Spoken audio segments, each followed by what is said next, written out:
আসসালামু আলাইকুম রহমতুল্লাহি ওয়া বারাকাতুহু। প্রিয় শিক্ষার্থীরা, আশা করি তোমরা ভালো আছো। আজকের ক্লাসে আমরা তাহকিকে জিন্স সম্পর্কে আমরা শিখব। এই জিন্সটা খুবই গুরুত্বপূর্ণ। এটার কারণে আমরা অনেকে তাহকিক করতে পারি না। তাহকিক আমরা করতে গেলে আমরা এটাকে কি করি, আমরা পেঁচিয়ে ফেলি, আমরা ভুল করে ফেলি। সুতরাং আজকে তাহকিক একদম পানির মতো, তোমরা এক ক্লাসে তাহকিক শিখে ফেলবে। আসো, আমরা এখানে লিখেছি সহিহ, মাহমুজ, মুআতাল, মুদাআফ। এই চারটার উপর ভিত্তি করে আমরা কি করবো, আজকে তাহকিক শিখে ফেলবো। তোমরা যদি এই চারটাকে ভালো করে আয়ত্ত করতে পারো, আর তোমাদের কোনো সমস্যা থাকবে না। দেখো, সহিহ, এই সহিহ কি? যে শব্দের মূল অক্ষরে হামজা, হরফ ইল্লাত এবং এক জাতীয় দুটি হরফ থাকে না, তাকে কি বলে? সহিহ বলে। মানে আমরা কি বুঝলাম? যে শব্দের যে তাহকিক করার সময় আমরা মূল অক্ষরে এক জাতীয় দুটি হরফ দেখব না, এরপরে একাধিক হরফ দেখব না এবং হামজা দেখব না, তাহলে সেটা কি? সেটা সহিহ। এবার আসো, দেখো এখানে ইনসুরু এবং আমরা লিখেছি সামিয়া, যেমন নুন সদ্র। এই যে এখানে মূল অক্ষরের মধ্যে কোনো এক জাতীয় হরফ নেই, হরফিল্লাত নেই, হামজা নেই। আবার দেখো সামিয়া, সিন মিম আইন, এখানের মধ্যেও কি হামজা নাই, হরফিল্লাত নাই। এবার আসো মাহমুজ। এখন মাহমুজ কাকে বলে? যেই শব্দের মূল অক্ষরে হামজা থাকে, তাহলে সেটাকে আমরা মাহমুজ জানব। যেমন আমরা আমারা দেখতে পাচ্ছি, মূল অক্ষরে হামজা মিম র, প্রথম অক্ষর কি আছে? হামজা আছে, তাহলে এটার মূল অক্ষরে আমরা হামজা পেলাম। দ্বিতীয়টা দেখো সাআলা, সিন হামজা লাম, আমরা এখানে হামজা পেলাম দ্বিতীয় অক্ষরে। তাহলে আমরা আবারও বলি যে মূল অক্ষরে যদি হামজা থাকে, তাহলে সেটাকে মাহমুজ বলে। একটা বিষয় এখন আমাদেরকে মনে রাখতে হবে, সেটা হলো যদি কোনো শব্দের ফা কালেমার মধ্যে হামজা থাকে, তাহলে সেটাকে মাহমুজে ফা। আবার যদি আইন কালেমায় যদি হামজা থাকে, তাহলে সেটা আমরা কি বলবো? আমরা বলবো মাহমুজে আইন। আবার কোনো শব্দের মধ্যে যদি লাম কালেমার মধ্যে হামজা থাকে, তাহলে সেটা কি হবে? মাহমুজে লাম। এটা আমাদেরকে খুব ভালো করে মনে রাখতে হবে, তাহলে আমরা এটা খুব ভালোভাবে পারবো, আমাদের আর ভুল হবে না। এবার আমরা চলে আসি আমাদের মুআতালের মধ্যে। দেখো, মুআতাল কাকে বলে? মুআতাল হলো যেই শব্দের মূল অক্ষরে হরফিল্লাত থাকে। কি থাকে? হরফিল্লাত। হরফিল্লাত যদি থাকে, তাহলে সেটাকে আমরা মুআতাল আমরা ধরে নেব। এখন এখানে কথা আছে। কথা কি? কথাটা হলো যদি ফা কালেমা এবং আইন কালেমা, লাম কালেমা মধ্যে হরফিল্লাত আসে, তাহলে এর ভিন্ন ভিন্ন নাম হয়। ফা কালেমা যদি আসে হরফিল্লাত, তাহলে তার নাম হয়ে যায় মিসাল। কি হয়? মিসাল। আইন কালেমা যদি আসে, তাহলে সেটার নাম হয়ে যায় আজওয়াফ। লাম কালেমা আসলে সেটার নাম হয়ে যায় নাকেস। এটা আমাদেরকে মনে রাখতে হবে।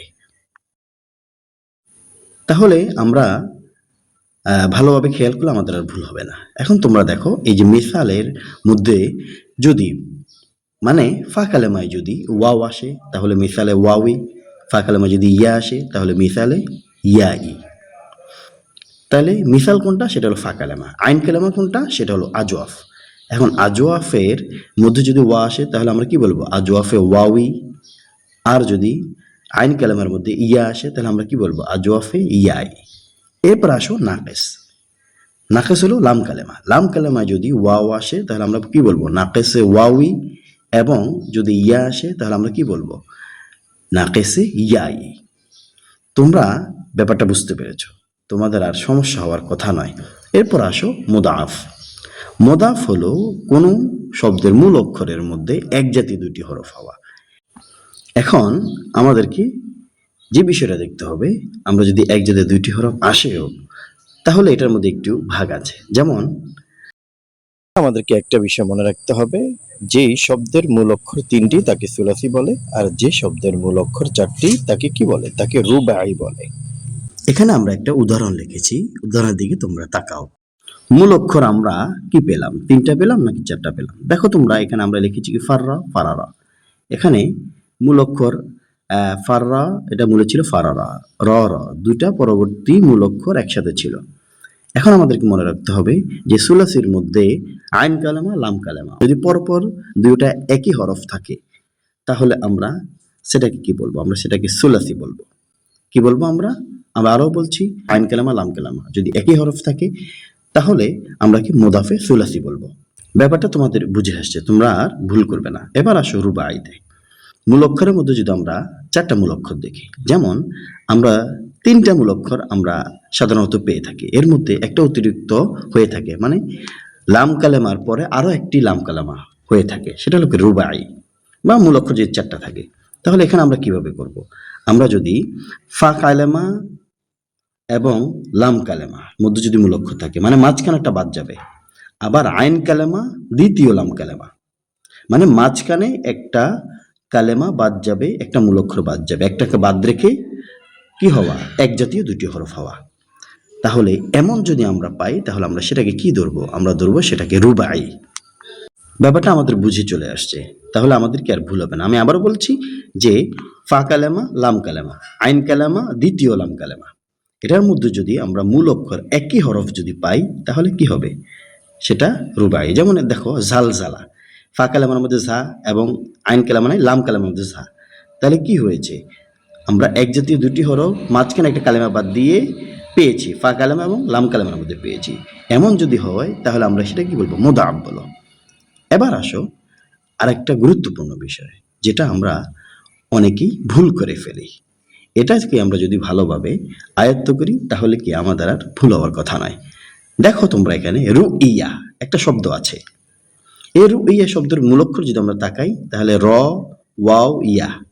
এখন এখানে দেখো কি আছে? আইন কালেমায় এর আছে ওয়াও আছে, এরপরে লাম কালেমায় কি আছে? ইয়া আছে। এখন আমরা এখানে দেখতে পাচ্ছি কি, যে জিনিসটা মনে হয় যেন একটু এলোমেলো হচ্ছে। কোথায় মাহমুজে আইন, এরপর হলো নাকেসিয়া। এখন এমন এলোমেলো যদি জিন্স হয়, মূল অক্ষরগুলো যদি আসে, হয়তো আজওয়াফ হয়ে গেল, বা নাকেস হয়ে গেল, মাহমুজ হয়ে গেল, হ্যাঁ, উল্টাপাল্টা যদি হয়, তাহলে এই ক্ষেত্রে এই জিন্সগুলোকে আমরা কি বলবো? আমরা এগুলোকে জিনসে মোরাক্কাব হিসেবে জানবো। আশা করি তোমাদের আর ভুল হবে না। আজকে আমরা জিন্সটাকে একদম পানির মতো করে শিখলাম। তোমাদের কাজ হলো, তোমরা কি করবা? প্র্যাকটিস করবা। প্র্যাকটিস যত বেশি বেশি করবা, তোমাদের আয়ত্তে চলে আসবে। তাহলে আজকে এই পর্যন্তই। তোমরা ভালো থাকবে, সুস্থ থাকবে, বেশি বেশি প্র্যাকটিস করবে। আমাদের ক্লাসগুলো উপকৃত হলে অন্যদের সাথে শেয়ার করবে।